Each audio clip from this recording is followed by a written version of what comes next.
বাংলাদেশের কওমি মাদ্রাসার উস্তাদরা বলাৎকার বা সমকামিতায় লিপ্ত। কারখানা বন্ধ করা যায় তাহলে মাল সাপ্লাই হবে না। এই জন্য তারা সরাসরি কোরআন হাদিস বন্ধ করো এটা না বইলা বলে যে কওমি মাদ্রাসার উস্তাদরা বলাৎকার বা সমকামিতে লিপ্ত, কওমি মাদ্রাসা বন্ধ করো। এই বলদের ঘরের বলদরা এই সমস্ত শিক্ষা প্রতিষ্ঠানে যখন এই ইতিহাস ও সামাজিক বিজ্ঞান নামক বইয়ে যখন ট্রান্সজেন্ডারের শিক্ষা দেয়, ওই নাস্তিকের বাচ্চারা তোমরা ওই সময় কোথায় থাকো? ইঁদুরের গর্তে লুকিয়ে থাকো। বিশ্বাস করো, রামবামরা নাস্তিকরা মুসলমানদের শরীরে এক বিন্দু রক্ত থাকা অবস্থায় বাংলাদেশের কওমি মাদ্রাসা বন্ধ করার মতন দুঃসাহস কারণ নাই। আমাদের সমাজে একটি কুসংস্কার, ভুল ধারণা বিরাজমান। সেটি হলো, অনেকে বলে নাস্তিকরা রাম বামরা হলুদ মিডিয়ারা প্রচার প্রসারও করে যে বাংলাদেশের কওমি মাদ্রাসার উস্তাদরা বলাৎকার বা সমকামিতায় লিপ্ত। এটা বলে। বিশ্বাস করেন, বাংলাদেশের 3 শিক্ষা প্রতিষ্ঠান আলিয়া, কওমি, স্কুল, কলেজ, ইউনিভার্সিটি, প্রত্যেকটা প্রতিষ্ঠান থেকে আমি সর্বোচ্চ ডিগ্রি নেওয়ার কারণে আমি প্রত্যেকটা প্রতিষ্ঠানকে একইভাবে দেখি। কিন্তু মাজলুম যেই প্রতিষ্ঠান তার পক্ষে আমি কথা বলি।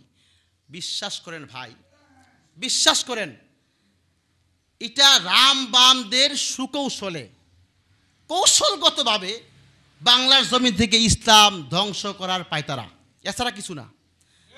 কারণ তারা জানে সহি ইলম কওমি মাদ্রাসা থেকে ছাত্ররা পায়।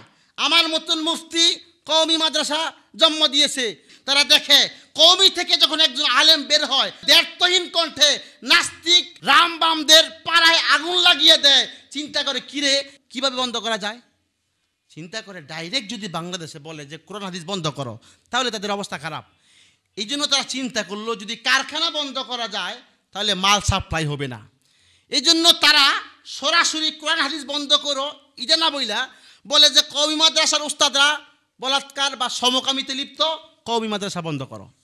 এই বলদের ঘরের বলদরা এই সমস্ত শিক্ষা প্রতিষ্ঠানে যখন এই ইতিহাস ও সামাজিক বিজ্ঞান নামক বইয়ে যখন ট্রান্সজেন্ডারের শিক্ষা দেয়, ওই নাস্তিকের বাচ্চারা তোমরা ওই সময় কোথায় থাকো? ইঁদুরের গর্তে লুকিয়ে থাকো।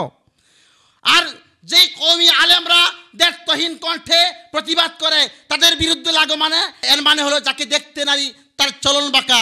বিশ্বাস করো, রাম বামরা নাস্তিকরা মুসলমানদের শরীরে এক বিন্দু রক্ত থাকা অবস্থায় বাংলাদেশের কওমি মাদ্রাসা বন্ধ করার মতন দুঃসাহস কারণ নাই।